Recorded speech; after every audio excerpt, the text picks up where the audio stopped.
Video like जरूर कर लीजिए और ऐसे वीडियो लगातार फ्री में पाने के लिए चैनल को तुरंत सब्सक्राइब कर लीजिए और बेल आइकन को जरूर टैप कर लीजिए ताकि आगे भी सारे वीडियो आपको मिलते रहे। यूट्यूब में फॉलो करते हैं तो प्लीज ये वाला फ्री टेलीग्राम चैनल जरूर ज्वाइन कर लीजिएगा। सारे नोटिफिकेशन सारे अपडेट यहीं पे आते हैं, ध्यान रखिएगा। सारे क्वेश्चन अटेम्प्ट करिए और स्कोर अपना तुरंत कमेंट करके बताइए कितने सही हो रहे हैं कितने गलत हो रहे हैं, जल्दी से कमेंट करके बताइए। हेलो फ्रेंड्स, मेरा नाम है वैभव और आप लोग देख रहे हैं यूपी पीसीएस प्री 2022 की हमारी क्विज सीरीज को। यहाँ पर हम 30 क्वेश्चंस को कवर अप करते हैं, 30 एमसीक्यू जो कि आपके पूरा जो आपको सिलेबस है जनरल स्टडीज का उसको कंप्लीट करता है। ये 9th वीडियो है।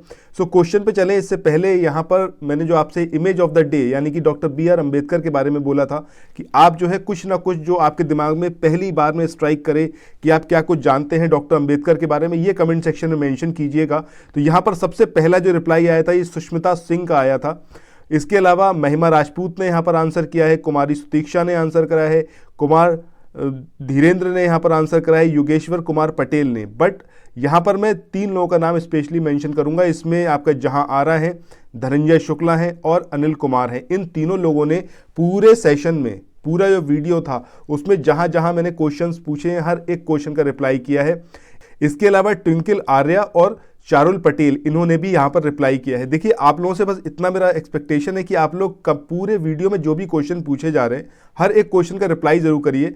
और आज की अगर हम बात करें इमेज ऑफ द डे की तो यहाँ पर हम बात कर रहे हैं सर सैयद अहमद खान की। अब देखिए यहाँ पर आपको सिर्फ इनके बारे में वो चीज़ें लिखनी है जो आपके माइंड में है। आपको गूगल सर्च नहीं करना है, आपको कोई बुक नहीं उठानी, कुछ नहीं करना है। जो आपके माइंड में है सिर्फ आप वो यहाँ पर मैंशन कीजिएगा।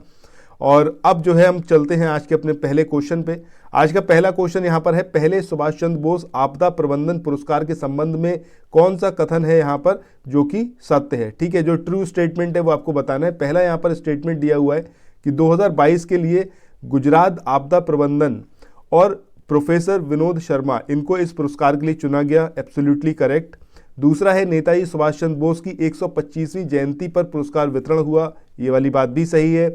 तीसरा यहाँ पर है प्रोफेसर विनोद शर्मा, ये उड़ीसा राज्य आपदा प्रबंधन प्राधिकरण के अध्यक्ष हैं। ये यहाँ पर गलत है क्योंकि ये सिक्किम राज्य आपदा प्रबंधन के जो उपाध्यक्ष हैं वो हैं ये, ना कि उड़ीसा। ठीक है, तो ये स्टेटमेंट यहाँ पर इनकरेक्ट है। तो यहाँ पर जो हमारा सही आंसर आएगा वो क्या आएगा आपका 1 और 2।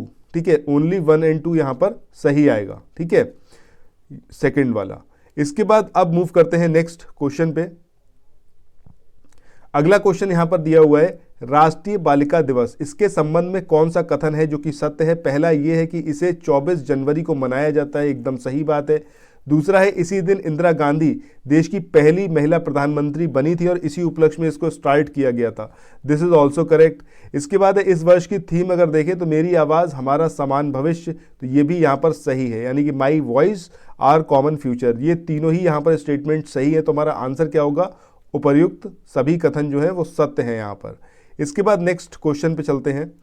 अगला क्वेश्चन यहाँ पर दिया हुआ है कि निम्न में से कौन सेबी के अध्यक्ष है। कमेंट सेक्शन में सेबी का स्थापना कब हुआ था, इसका एस्टेब्लिशमेंट ईयर बताइएगा। इसके साथ ही सेबी की फुल फॉर्म क्या है, ये फुल फॉर्म बताइएगा। ये 2 क्वेश्चन आपको बताने हैं। तो यहाँ पर हम बात करें तो सही आंसर क्या आएगा हमारा, अजय त्यागी। ठीक है, अजय त्यागी जो है इनको बनाया गया है सेबी का अध्यक्ष। सो यहाँ पर अगले क्वेश्चन की बात करें। यहाँ पर बात करी जा रही है कि हाल ही में आयोजित सैयद मोदी अंतर्राष्ट्रीय बैडमिंटन टूर्नामेंट के संबंध में स्टेटमेंट दिए हुए हैं और आपको बताना है कि कौन सा यहाँ पर ट्रू है। ठीक है, तो ट्रू स्टेटमेंट जो है वो आपको चूज करना है। पहला यहाँ पर है कि सिंगल्स का खिताब PV सिंधु ने जीता, ये एकदम सही है। दूसरा यहाँ पर दिया हुआ है मिक्स्ड डबल्स में ईशान भटनागर और तनीषा कैस्ट्रो इन्होंने खिताब जीता, दूसरा स्टेटमेंट भी यहाँ पर सही है। तो इस तरीके से हमारा जो आंसर होगा वो क्या होगा, दोनों। यानी कि सिंगल्स की अगर हम बात करें तो PV सिंधु ने यहाँ पर खिताब को जीता है, वहीं मिक्स डबल की बात करें तो ईशान भटनागर और तनीषा कैस्ट्रो ने इस टूर्नामेंट को जीता है। ठीक है, इसके बाद अगले क्वेश्चन की बात करें। यहाँ पर बात करी गई है ICC महिला T20 cricketer of the year, इसके लिए चुना गया है टेमी ब्यूमोंट को। अब ये जो है कौन सी कंट्री की है, ऑस्ट्रेलिया की है, इंग्लैंड की है, साउथ अफ्रीका की या फिर न्यूजीलैंड की। तो सही आंसर क्या होगा आपका, इंग्लैंड, टेमी ब्यूमोंट। जरूर याद रखिएगा, काफी इंपॉर्टेंट पर्सनैलिटी है। इसके बाद अगले क्वेश्चन की बात करें। यहाँ पर बात हो रही है अंतर्राष्ट्रीय शिक्षा दिवस 2022 की थीम क्या है। अब ये इंटरनेशनल एजुकेशन डे कब मनाया जाता है, कमेंट सेक्शन में ये आप लोग बताएंगे। अब यहाँ पर हम बात कर रहे हैं इसकी थीम की, तो changing course transforming education, changing course changing life या फिर एजुकेशन चेंजेस द लाइफ या फिर इनमें से कोई नहीं। तो कौन सा होगा यहाँ पर सही आंसर, तो सही आंसर क्या होगा आपका, चेंजिंग कोर्स ट्रांसफॉर्मिंग एजुकेशन, ये इसकी थीम रखी गई थी। अब किस दिन मनाया जाता है कमेंट सेक्शन में आप लोग बताइएगा, और अगर आप ये भी बता पाएं कि क्यों उस दिन को चुना गया तो ये भी जरूर कमेंट सेक्शन में बताइएगा। अगला यहाँ पर है हेनली पासपोर्ट इंडेक्स 2022 के संबंध में यहाँ पर कथन दिए हुए हैं, आपको विचार करना है और सही जो है उसको चूज करना है। पहला यहाँ पर है कि यहाँ जापान और सिंगापुर जो थे वो शीर्ष पर रहे, वहीं भारत की बात करें तो भारत की रैंकिंग 83 रही है, तो ये एकदम सही है। टॉप पर जापान और सिंगापुर रहे हैं और इंडिया की रैंकिंग 83 रही है, और यह ranking international air transport association के डेटा पर बेस्ड है, ये भी यहाँ पर सही है। तो दोनों ही ऑप्शंस यहाँ पर आपके सही है, ठीक है। अब कमेंट सेक्शन में आप लोग ये बताइए कि हेनले पासपोर्ट इंडेक्स पहली बार कब स्टार्ट करा गया इसको मतलब जारी करना, ठीक है, कौन से ईयर में, वो ईयर यहाँ पर कमेंट सेक्शन में मेंशन करिएगा। और इसके अलावा सबसे वर्ष पासपोर्ट कौन सी कंट्री का ये भी बताइएगा। इसके बाद नेक्स्ट क्वेश्चन की तरफ चलते हैं। इसके बाद अगले क्वेश्चन की बात करें, यहाँ पर बात हो रही है लेक मिशिगन, इसके संबंध में कौन सा कथन सत्य है। पहला स्टेटमेंट है कि यह पूर्णतः अमेरिका में है, एकदम करेक्ट है। दूसरा है क्षेत्रफल की दृष्टि से एक देश की सबसे बड़ी झील है, दिस इज ऑल्सो करेक्ट। इसके बाद तीसरा स्टेटमेंट है इसके सबसे गहरे क्षेत्र को चिंपेवा बेसिन कहा जाता है, दिस इज ऑल्सो करेक्ट। तो इस तरीके से देखें तो यहाँ पर ये तीनों ही स्टेटमेंट सही है, तो हमारा आंसर क्या होगा, फोर्थ वन। इसके बाद आगे चलते हैं अगले क्वेश्चन पे। अगला क्वेश्चन यहां पर दिया हुआ है, भारत का पहला केंद्र शासित प्रदेश जिसका जिला सुशासन सूचकांक इसको जारी करा गया, यानी कि डिस्ट्रिक्ट गुड गवर्नेंस इंडेक्स जारी करा गया, ऐसी कौन सी यूनियन टेरिटरी है हिंदुस्तान की। चंडीगढ़ है, पुडुचेरी है, जम्मू कश्मीर है, और या फिर आपका अंडमान निकोबार। तो सही आंसर क्या होगा आपका, जम्मू और कश्मीर, ठीक है। इसके बाद नेक्स्ट क्वेश्चन की तरफ चलते हैं। अगला क्वेश्चन यहां पर है, स्वतंत्र भारत के पहले मंत्रिमंडल में कार्य, खान और ऊर्जा विभाग ये किसने संभाला था। बलदेव सिंह ने, राजेंद्र प्रसाद ने, वी.एन. गाडगिल ने, या फिर इनमें से कोई नहीं। तो देखिए यहां पर सही आंसर क्या होगा आपका, वी.एन. गाडगिल। अब कमेंट सेक्शन में ये बताइएगा कि बलदेव सिंह और राजेंद्र प्रसाद इन्होंने कौन सा डिपार्टमेंट संभाला था जो पहला मंत्रिमंडल बना था उसमें, ठीक है। ये कमेंट सेक्शन में आप लोगों से एक्सपेक्टेड क्वेश्चन है। इसके बाद अगले क्वेश्चन की बात करते हैं। यहाँ पर बात करी जा रही है कि निम्न में से किस संविधान संशोधन के परिणाम स्वरूप एक ही व्यक्ति 2 या 2 से अधिक राज्यों में राज्यपाल के रूप में कार्य कर सकता है। 51वां संविधान संशोधन, 7वां संविधान संशोधन, 11वां या फिर 23वां। तो सही आंसर क्या होगा आपका, 7th कॉन्स्टिट्यूशनल अमेंडमेंट में ये प्रबंध किया गया कि एक ही व्यक्ति जो है वो 2 या 2 से ज़्यादा राज्यों में राज्यपाल की भूमिका अदा कर सकता है। इसके बाद बात करें अगले क्वेश्चन की, यहाँ पर है निम्न में से किस स्थान पर भारत की चौथी उच्च न्यायालय स्थापित करी गई, कलकत्ता, मद्रास, बंबई या फिर इलाहाबाद। तो सही आंसर क्या होगा आपका, इलाहाबाद। कौन से ईयर में करी गई ये कमेंट सेक्शन में आप लोग बताइएगा।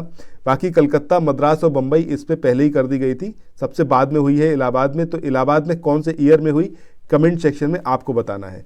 इसके बाद नेक्स्ट बात करें कि निम्न में से किस सिंधु घाटी सभ्यता स्थल से अन्नागार, लिंग और योनि के पाषाण प्रतीक, मातृदेवी की मूर्ति और कांस्य धातु की बनी हिरण का पीछा करते हुए कुत्ते की मूर्ति मिली है। अब ये बहुत इंपॉर्टेंट है, जरूर याद रखिएगा। क्या ये धौलावीरा है, हड़प्पा है, मोहनजोदड़ो है या फिर ये लोथल है। तो सही आंसर क्या आएगा आपका, हड़प्पा। इसमें ये सारे पॉइंट्स जरूर याद रखिएगा हड़प्पा से रिलेटेड कि यहाँ पर जो है आपको हिरण का पीछा करते हुए कुत्ते की एक मूर्ति भी मिली, ये कांस्य धातु की थी। इसके अलावा यहाँ पर मातृ देवी की मूर्ति, ये तो आई थिंक आपको याद होगा। बाकी लिंग और योनि के पाषाण प्रतीक यहाँ पर मिले और अन्नागार भी यहाँ पर मिला। तो ये सारे पॉइंट इसके बारे में जरूर याद रखिएगा। क्वेश्चन नंबर 14 की बात करें तो यहाँ पर बात हो रही है मौर्य साम्राज्य के समय जो महल बने थे उससे संबंधित यहाँ पर स्टेटमेंट दिए हुए हैं, आपको बताना है कि ट्रू कौन सा है। पहला स्टेटमेंट है चंद्रगुप्त मौर्य का महल जो है वो ईरान में परसिपोलिस के अकमेनियन महलों से प्रेरित था, एकदम सही बात है। दूसरा है इसके निर्माण में मुख्यतः लकड़ी का प्रयोग किया गया था, ये वाली बात भी यहाँ पर सही है। तो दोनों ही स्टेटमेंट यहाँ पर करेक्ट है, तो आंसर क्या आएगा, दोनों। इसके बाद आगे चलें अगले क्वेश्चन पे। अगला क्वेश्चन यहाँ पर गिवन है कि निम्न में से कौन सा ऐतिहासिक स्थल एतमादुद्दौला के मकबरे से प्रेरित माना जाता है। क्या ये आगरा का किला है, ताजमहल है, चीनी का रोज़ा है या फिर ये मेहताब बाग है। तो देखिए इस क्वेश्चन के आंसर की तरफ चले इससे पहले आप लोगों से एक चीज़ बोलना है कि देखिए अगर आपने अभी तक हमारे चैनल को सब्सक्राइब नहीं करा है, ऑनलाइन एग्जाम प्रिपरेशन को सबसे पहला काम करिए, उसको सब्सक्राइब करिए, ठीक है। इसके अलावा स्टडी फॉर सिविल सर्विसेज को अगर आपने अभी तक ज्वाइन नहीं करा है तो उसको तुरंत ज्वाइन करिए। वहाँ पर आपको हर एक सब्जेक्ट से रिलेटेड वीडियोस मिलेंगे और सब कुछ फ्री ऑफ कॉस्ट है। आप अगर यूपी टेट की तैयारी भी कर रहे हैं या फिर किसी आप टीचिंग एग्जामिनेशन की तैयारी कर रहे हैं तो भी आप तुरंत अब स्टडी फॉर सिविल सर्विस के साथ जुड़िए, क्योंकि आने वाले समय में बहुत जल्द स्टार्ट कर रहे हैं हम लोग और उसमें भी जो वीडियोस रहेंगे वो फ्री ऑफ कॉस्ट रहेंगे, तो उसमें आपको बिल्कुल टेंशन लेने की ज़रूरत नहीं है। तो इसलिए आप सबसे पहले तो चैनल को सब्सक्राइब कर लीजिए और ज़्यादा से ज़्यादा अपने फ्रेंड्स में भी शेयर करिएगा, ठीक है। और बाकी ये वीडियो कैसा लग रहा है कमेंट सेक्शन में ज़रूर बताइएगा। तो अब यहाँ पर हम बात करते हैं कि भाई इसका आंसर क्या होगा। तो आंसर क्या होगा आपका ताजमहल, ठीक है। ताजमहल को प्रेरित माना जाता है इत्मादुद्दौला के मकबरे से। इसके बाद नेक्स्ट क्वेश्चन की तरफ मूव करते हैं। अगला क्वेश्चन यहाँ पर है अगरतला निम्न में से किस नदी के तट पर स्थित है? क्या ये मनु नदी है, हुरेरा नदी है, लोंगोई है या फिर गोमती? तो सही आंसर क्या होगा आपका हुरेरा रिवर। सो अगले क्वेश्चन की बात करें, यहाँ पर बात हो रही है कि निम्न में से कौन सा सुमेलित नहीं है। अब एक तरफ आपको न्यूज़पेपर दिया हुआ है, एक तरफ वो पर्सनैलिटीज जिन्होंने इसको स्टार्ट किया। तो सबसे पहले बात करें नेशनल हेराल्ड की, पंडित नेहरू, एकदम सही है। दूसरा लीडर मदन मोहन मालवीय, ये भी यहाँ पर सही है। बट अगर हम बात करें फ्री हिंदुस्तान की, जो यहाँ पर अजीत सिंह दिया हुआ है, दिस इज इनकरेक्ट, ठीक है। इसके अलावा वंदे मातरम की बात करें तो भीकाजी कामा, दिस इज ऑल्सो करेक्ट, ठीक है। तो यहाँ पर फ्री हिंदुस्तान की बात करें तो ये आपका अजीत सिंह ना होकर क्या होना चाहिए था, तारकनाथ दास। तो ये आपको जरूर याद रखना है, वेरी इंपॉर्टेंट। इसके बाद नेक्स्ट क्वेश्चन की तरफ मूव करते हैं।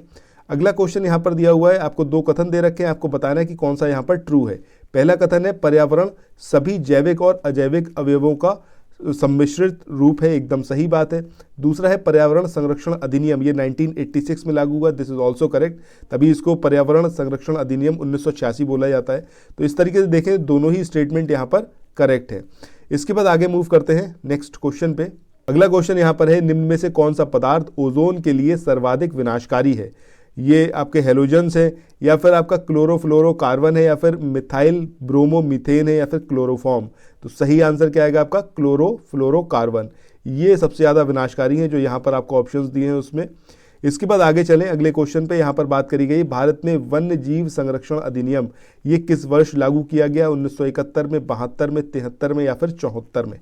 तो सही आंसर क्या आएगा आपका 1972। इसके बाद आगे बढ़ें नेक्स्ट क्वेश्चन पे। तो क्वेश्चन नंबर 21 यहाँ पर है मृदा अपरदन, इसको रोका जा सकता है बांध बनाकर, वनारोपण से, घास भूमि बढ़ाकर या फिर इमारतें बनाकर? तो सही आंसर क्या होगा आपका फॉरेस्टेशन करके, ठीक है। मतलब ज़्यादा से ज़्यादा फॉरेस्ट लगाएंगे तो उससे मृदा अपरदन यानी कि सॉइल इरोजन जो है उसको यहाँ पर कंट्रोल किया जा सकता है। इसके बाद आगे बढ़ें अगले क्वेश्चन पे। अगला क्वेश्चन यहाँ पर है निम्न में से किसे उत्तर भारत के संगीतज्ञों की बाइबल कहा जाता है? ये नाट्यशास्त्र है, मनुस्मृति है, अमरकोश है या फिर कीर्तार्जुनीयम है? तो सही आंसर यहाँ पर क्या होगा आपका नाट्यशास्त्र। इसको बोला जाता है संगीतज्ञों की बाइबल उत्तर भारत के, ठीक है। बहुत इंपॉर्टेंट है ये। अच्छा, कमेंट सेक्शन में इन बुक्स के बारे में आप क्या कुछ जानते हैं ये बताइएगा, इन चारों के बारे में, ठीक है। इन चारों के बारे में जो भी पॉइंट आप जानते हैं वो कमेंट सेक्शन में मेंशन कीजिएगा। इसके बाद आगे चले, अगला क्वेश्चन यहाँ पर है उत्तर प्रदेश के किस स्थान का संबंध छठे तीर्थंकर पद्म प्रभु से है? अब ये आपका कौशाम्बी है, श्रावस्ती है, सारनाथ है या फिर महाराजगंज है? देखिए यहाँ पर इसका जो आंसर होगा वो क्या होगा आपका कौशाम्बी, ठीक है। अब पद्म प्रभु का चिन्ह क्या था, प्रतीक चिन्ह, ये कमेंट सेक्शन में आप बताइएगा। इसके बाद अगले क्वेश्चन की बात करें, उत्तर प्रदेश राज्य परिवहन निगम, इसका जो गठन हुआ था ये कौन से ईयर में हुआ था? 1995 में, 72 में, 75 में या फिर 86 में? तो सही आंसर क्या आएगा 1972, ठीक है। 1972 में इसका गठन किया गया था। इसके बाद अगले क्वेश्चन की बात करें तो यहाँ पर बात हो रही है उत्तर प्रदेश के किस जिले में चौरी चौरा कांड हुआ था? ये महाराजगंज है, देवरिया है, बलिया है या गोरखपुर? तो सही आंसर क्या आएगा आपका गोरखपुर, ठीक है। अब ये चौरी चौरा कांड कौन से दिन हुआ था, डेट इसकी क्या है चौरी चौरा कांड की, और क्या कुछ आप जानते हैं इसके बारे में ये कमेंट सेक्शन में आप लोग बताइएगा। एग्जैक्टली हुआ क्या था चौरी चौरा में ये आप बताइएगा।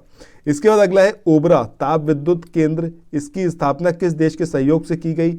यूएसएसआर से सहयोग लेकर करा गया, यूएस से, जापान से या फिर जर्मनी से? तो सही आंसर क्या आएगा आपका यूएसएसआर। इसके बाद आगे चलते हैं क्वेश्चन नंबर 27 पे। इसके बाद अगले क्वेश्चन की बात करें, 27 नंबर का क्वेश्चन है गेहूं का उत्पादन अधिकतम कहाँ होता है, कौन से राज्य में?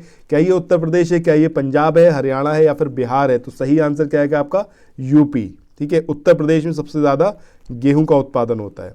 इसके बाद आगे चलें, अगला क्वेश्चन है यहाँ पर कि उत्तर प्रदेश का कौन सा जिला है जहाँ पर सबसे कम बारिश होती है? महाराजगंज है, मथुरा है, बलिया है या फिर देवरिया? तो सही आंसर क्या आएगा आपका मथुरा, सबसे कम बारिश होती है मथुरा में। इसके बाद अगला क्वेश्चन है पासी नृत्य, ये उत्तर प्रदेश के किस क्षेत्र में किया जाता है? अवध में, पूर्वांचल में, पश्चिमांचल में या फिर अवध और पूर्वांचल दोनों में? तो सही आंसर क्या आएगा आपका फोर्थ वाला, यानी कि अवध में भी किया जाता है और पूर्वांचल में भी किया जाता है। इसके बाद अब मूव करते हैं अगले क्वेश्चन पे। अगला क्वेश्चन यहाँ पर है, अमरक का जो सर्वाधिक भंडार है ये कौन से प्रदेश में है? राजस्थान, आंध्र प्रदेश, बिहार या फिर झारखंड? तो सही आंसर क्या आएगा? आंध्र प्रदेश। सबसे ज़्यादा जो अमरक का भंडार है वो कहाँ पर है? आपका आंध्र प्रदेश में। तो दोस्तों इसके साथ ही इस वाले वीडियो को यहाँ पर एंड करते हैं। आपको ये सेशन कैसा लगा कमेंट सेक्शन में बताइएगा, और जो भी क्वेश्चन पूरे वीडियो में पूछे गए उनका आंसर ज़रूर करिएगा, ताकि नेक्स्ट जो हमारा सेशन आएगा उसमें मैं आप लोगों का यहाँ पर नाम मेंशन कर सकूँ। और मेरी ये आप लोगों से विशेष दरखास्त है कि आप पूरा वीडियो देखिए, जितने क्वेश्चंस पूछे जा रहे हैं सबका यहाँ पर आंसर करिए। तो फिर मिलते हैं नेक्स्ट वीडियो में। Till then thank you so much, have a nice day, bye bye.